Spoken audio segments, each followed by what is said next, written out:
పసుపచ్చ పళ్ళు అని అంటే జనరల్‌గానే నేను చెప్పాను కదండీ! ఎనామెల్ అని ఒక లేయర్ ఉంటుందని పంటి మీద.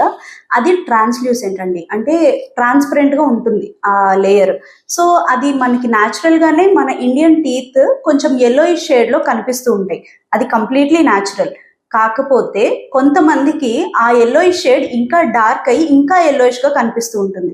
దానికి కారణాలు ఏంటి అనంటే, ఒకటి గార పట్టినప్పుడు అలా అనిపిస్తూ ఉంటుంది. ఇంకొకటి ఎనామెల్ లేయర్ ఎప్పుడైతే అరిగిపోతుందో, ఆ యెల్లోయిష్ షేడ్ అనేది డార్కర్ అయినట్టు కనిపిస్తూ ఉంటుంది.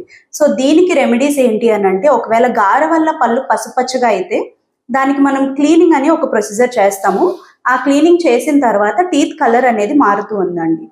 లేక వేరే కారణాల చేత ఏ కారణం చేతైనా పళ్ళు పసుపచ్చగా మారితే బ్లీచింగ్ అనే ఒక ప్రొసీజర్ ఉంటుంది. సో, దానివల్ల పళ్ళు ఒకటి 2 షేడ్స్ మనం వైటర్‌గా చేయగలుగుతామండి.